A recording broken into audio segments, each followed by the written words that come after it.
કેટલા સમય થા તકલીફ છે દાદા? આ તકલીફ તો આમ તો 2 વર્ષ હતી, પણ આ હવે વધી ગયા 3-4 મહિના થયા. 3-4 મહિના થા વધી ગઈ. હા, વધી ગઈ. એટલે પછી તમારું ઓપરેશન કરાવ્યું. પગની આંગળી કપાવી પડી. હા.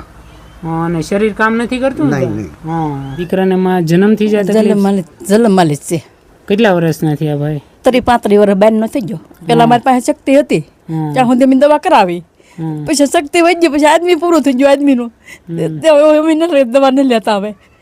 હવે તો કઈ ખાધો માંદો થાય તો લઈએ ને કરની ખાટલામાં જ રહેવા. ખાટલામાં એવું કોઈ ન થઈ શકે.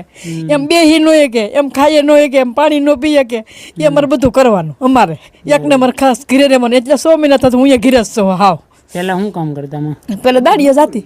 દાદા હીરા ગાંતા, પણ એ તો કેટલા વર્ષ થતા એ બેઠા. 35 વર્ષ બહાર નો છો, પછી તો અમારે એકને જ ઘીરે રહેવું પડે. તો અત્યારે ઘર કેમ હાલે તમારું? તો પણ કાયમ કોકને ઘીરે થોડું લેવા જવાય. રોવામાં માલે. રો કેમ રોવાય થોડું?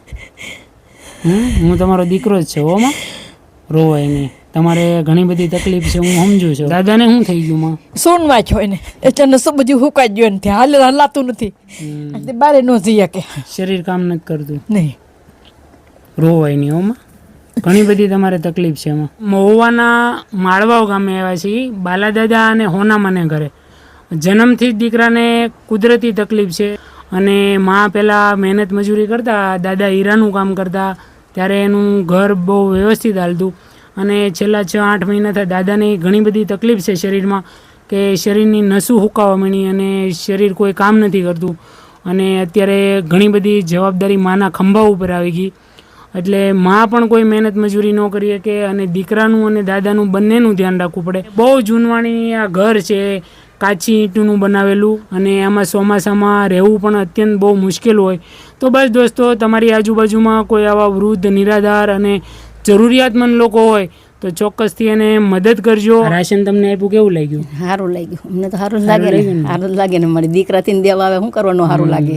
તમે હમણાં તો માં કેટલા રોતા? મને રોવાઈ ગયું. રોવાઈ ન થાય તો શું કરું? મારાથી થતું નથી હવે. પેલા મહેનત મજૂરી કરતા ત્યારે સારું હતું. તે દી તો સારું હતું. તે દી તો આદમી કામે જતા. બસ દોસ્તો, આવી રીતના સાથ સહકાર અને સપોર્ટ આપજો. અમારા કાર્યની અંદર નિમિત્ત બનજો. અમારી ટીમને 5100 રૂપિયાનો સહયોગ કલોલથી અમૃતલાલ પટેલ પરિવાર તરફથી મળ્યો છે, તો આપનો ખૂબ ખૂબ આભાર અને ધન્યવાદ. બસ દોસ્તો, વિડીયો પસંદ આવે તો તમારા દરેક ગ્રુપની અંદર શેર કરજો. ફરી મળશું આપણે એક નવા વિડીયો સાથે. ત્યાં સુધી આવજો અને તમારું ધ્યાન રાખજો. હાલો હોનામાં. સીતારામ. આવજો. જય શ્રી કૃષ્ણ.